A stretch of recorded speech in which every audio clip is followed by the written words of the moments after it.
fucking easy, man. Just fucking pull the fucking trigger. What do you want from me, man? Let's go, man. Shoot me. No! Come on, shoot me, motherfucker. Let's go. Shoot me, motherfucker, come on!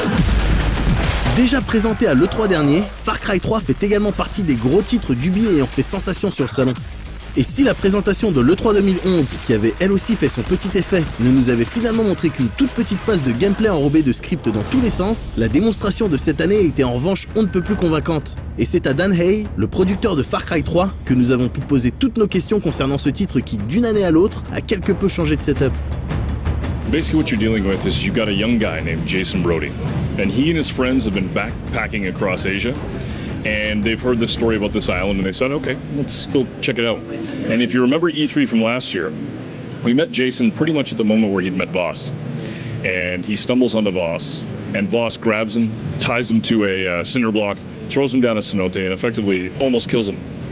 And so it's been a couple of months now, and this E3 what we wanted to show was the flip side to that coin. We wanted to show Jason as the warrior. So Jason was in the jungle by himself. He was scared, he was cold, he was hungry. He wasn't sure if he was going to be able to survive. But he met Citra. And Citra has begun to train him in the ways of the warrior. So if you look at Jason now, he's got tattoos all over his arm. He's got a bow. He's got the intention now to go after Voss. And where we find him, this E3, is leaving Citra's temple and now heading towards Voss's compound with the intent to kill Voss. What's really interesting about you watch the character grow. At the beginning of the game, he's not proficient. He's not a great killer. He's just trying to survive the next 5 minutes. So the first time that he makes that kill, it's not perfect. It's not clean. It's just to survive. When we see him this year at E3, we see a different kind of guy. He's now managed to be able to hunt. He understands how to use the jungle. He understands some of the tactics that he's learned from Citra and the warriors. He has the bow, and he's able to take guys out from extremely far away with a silent kill, and now he is hunting Voss. The tables are turned. We are the warriors of the rock yacht, and I will lead you to glory! Dans Far Cry 3, Jason pourra vivre toutes sortes d'expériences, et notamment celle des champignons hallucinogènes qui, en plus d'avoir un impact sur le gameplay, donneront lieu à des scènes complètement fucked up. The thing we wanted to do when we talk about Far Cry is we wanted to make it real. We wanted to make it credible, okay? If you or I went on a plane or got on a boat and we went way, way away from civilization and we ended up on an island like this, we would eat things we wouldn't normally eat. We would get into situations that we wouldn't normally be in. We would take things and ingest things we wouldn't normally do. You just would. It would happen. It's part of the experience. And the reality is that Jason is there to experience. He's there to experience life and do something different. The problem is, it's not always what you're expecting. And Voss very, very quickly almost punishes him for that. But Citra is the opposite of that. She gives him an opportunity to discover the island. She is the island. She is beautiful, she is exotic, she's alluring. And so Jason begins to fall for the island. And the question is, for Jason, how far will it take him? Will he be able to come back? How far into this will he go? And when it's all said and done, will his friends even recognize him? When you look at starting to show the demo and you look at showing the whole game for that matter, you want to pick really key spots where you can talk about what are you trying to do with the character, what are you trying to do with the player, what's the little hints of the story. And so for us, the hallucination was a great opportunity to show what's going on inside Jason's head. For us, those hallucinations are almost like a confessional, where Jason is talking to himself and he's saying, okay, I've got my friends and I'm feeling the pull of Citra. And you can see that in the demo. You're actually seeing in our E3 offering that 1 minute it's Citra and the next minute it's Voss. 1 minute it's you with a gun to your head, next minute it's Voss. And Voss, you're not sure. He's in your head, he's rattling around to the point where you start to not be able to tell the difference between your own voice and his. Far Cry 3 est un FPS open world dans lequel l'équipe d'Ubisoft Montréal tente de nouvelles approches dans la manière d'aborder l'action. À ce titre, on trouve une tonne d'interactions avec l'environnement et même avec la faune pour se sortir de situations tendues. Des idées qui ont clairement nécessité un gros travail, notamment sur l'intelligence artificielle. When you talk about the game systems, we know that Far Cry is open world. We know that it's about discovery and it's about what's around every corner.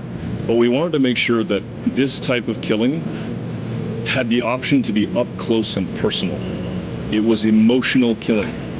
Jason's got to get his hands dirty, okay? He's not just killing hundreds of people, he's thinking about his friends while he's doing it.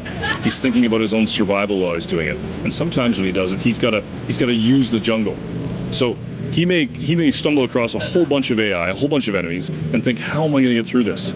He's got to pick up a rock, he's got to throw it, he's got to work his way around, he's maybe got to light a fire, he's got to figure out a way to herd the AI, he's got to use the animals if he can. You watch in the demo as Jason sees the tigers that are in that cage and says, okay, I'm going to use it. He lets loose the tigers, and all of a sudden all hell breaks loose, and Jason is fighting alongside of 2 Bengal tigers to kill boss. That's the kind of experience we want. We want it to feel like it could happen. You find yourself in this place, you got absolutely no opportunity to get by, you don't have a team with you, you're not a special forces person, you're just trying to survive, and all of a sudden, you're fighting boss with tigers. When we want to have players have that much choice, when they're going into action or whether they're exploring or how you do it, the choice means you have to have smart AI.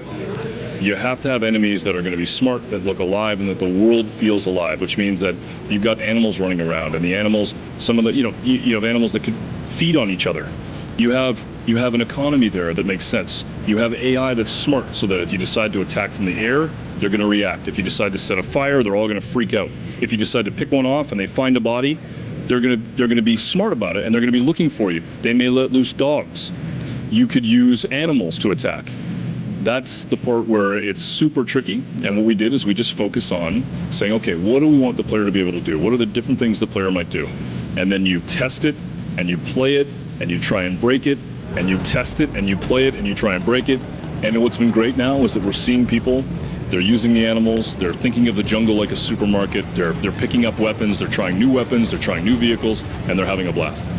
D'autres éléments de gameplay viennent enrichir l'ensemble, comme l'aspect survival par exemple.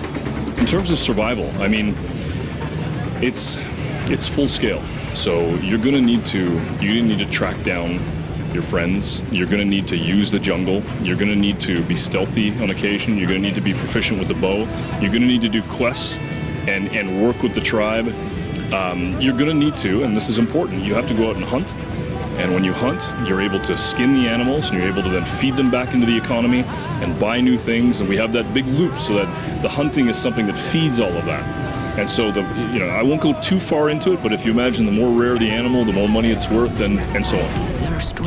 En plus d'une expérience solo à première vue massive, Far Cry 3 proposera de la coop avec un scénario complètement à part, ainsi que plusieurs modes multijoueurs dont les thèmes tourneront principalement autour de l'affrontement entre Vass et Citra. Une grosse production bien ambitieuse donc, qui explique peut-être le fait que le jeu ait été récemment repoussé. Il faudra donc attendre le 30 novembre prochain pour profiter de cette massivité ludique qu'Ubisoft Montréal semble nous avoir préparée. Pull the trigger! Let's go shoot me! You or me?